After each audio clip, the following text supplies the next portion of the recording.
सभाध्यक्ष महोदय, प्रमुख अतिथिज्यू, विशेष अतिथिज्यू, सम्पूर्ण अतिथिगण, गुरुवर्गज्यू, यस वक्तृत्व कला प्रतियोगितामा सहभागी मेरा सम्पूर्ण प्रतिस्पर्धी साथीहरू तथा हातमा न्यायको तराजु लिनुभएका निरपेक्ष निर्णायक मण्डललाई म सूर्योदय विद्या मन्दिरको कक्षा 7 मा अध्ययनरत छात्रा आराध्या पौडेलको तर्फबाट हार्दिक अभिवादन टुक्राउन चाहन्छु। स्वीकार गर्नुहोस्।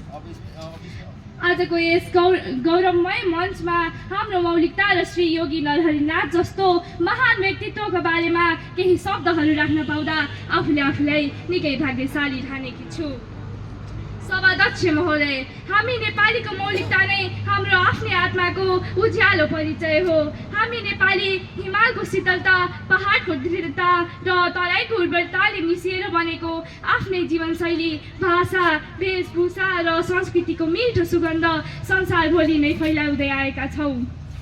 यति सांस्कृतिक मौलिकता पनि हामी नेपालीले आफ्नो पहिचान बनाएर पुस्तादेखि हस्तान्तरण हुँदै आएको छ। सभाध्यक्ष महोदय, हामी नेपाली बहुभाषीय, बहुजातीय, बहुसांस्कृतिक भए तापनि विविधता भित्रको एकता नै मौलिकताको मुख्य आधार स्तम्भ हो भनेर मान्छौँ भने विश्वमा नेपालले मात्र लगाउने दौरा सुरुवाल गुन्ने चोली र ढाका टोपीले नेपाललाई विश्व सामु चिनाउने गर्दछ। हाम्रा सांस्कृतिक तथा धार्मिक पर्वहरू जस्तै दसैँ, तिहार, छठ, लोसार, माघे सङ्क्रान्ति जस्ता ऐतिहासिक अभ्यासहरूले हाम्रो नेपाली जीवनशैलीलाई अझै रङ्गीन र अर्थपूर्ण बनाएका छन्।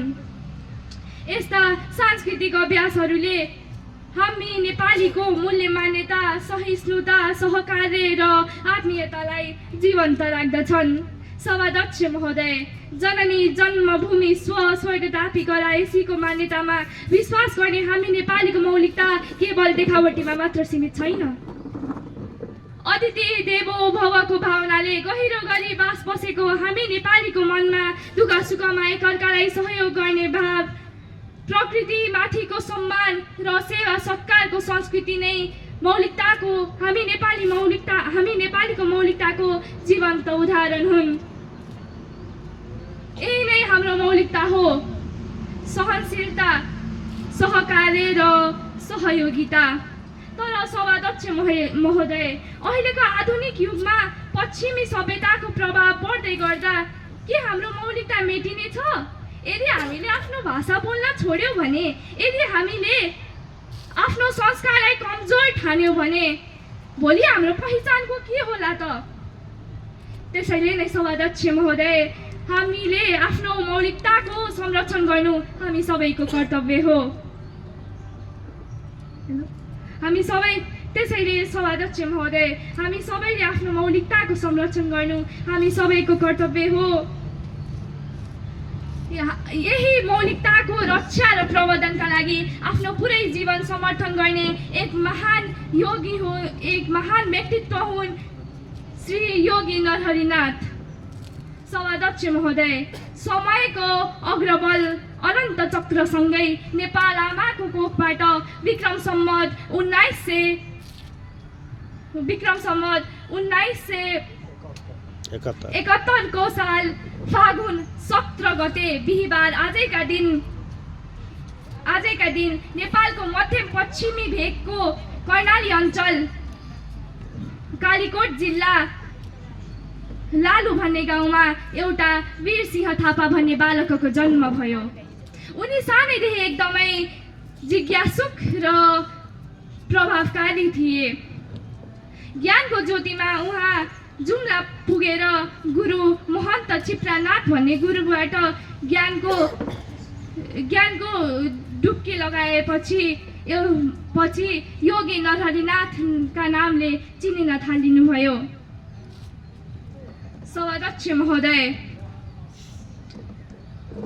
योगी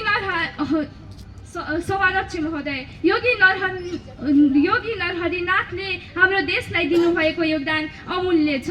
उहाँले देशैभरि कोटी होम, धर्मसभा,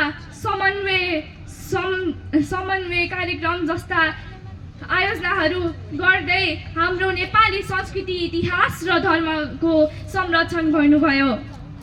उनको जीवनको स्पष्ट थियो, नेपाली मौलिकताको संरक्षण गर्नु। त्यसैले आज हामी सबैले उहाँबाट सिक्न सक्छौँ कि राष्ट्र भनेको राष्ट्र मात्र होइन, कर्म हो। संस्कार भनेको जिम्मेवारी, संस्कार भनेको देखाउने वस्तु मात्र होइन, जोगाउने जिम्मेवारी हो। मौलिकता भनेको केवल भन्ने कुरा मात्र होइन, हामीले संरक्षण गर्ने हाम्रो जिम्मेवारी, कर्तव्य हाम्रो सबै हो। आज आऊ हामी सबै यो मञ्चमा बसेर सङ्कल्प गरौँ कि हामी आफ्नो माटो, आफ्नो मौलिकतालाई संरक्षण गर्नेछौँ। हामी योगी नरहरिनाथ जस्तो महान व्यक्तित्वको आदर्शलाई पुरा गर्नेछौँ। हामीले आफ्नो देशको माटोलाई मेटिन दिने छैनौँ, किनकि मौलिकता मेटियो भने राष्ट्र मेटिन्छ तर मौलिकता बाँच्यो भने हाम्रो भविष्य उज्यालो हुन्छ। हामी नयाँ युवा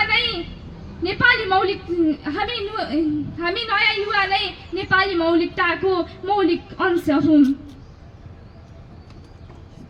हामी नेपालीले आफ्नो अग्रजहरूले गरेका योगदानलाई बिर्सिनु हुँदैन। यही भनाइ र सोचका साथ म यो मञ्चबाट बिदा लिन चाहन्छु। धन्यवाद। जय सनातन धर्म, जय नेपाल।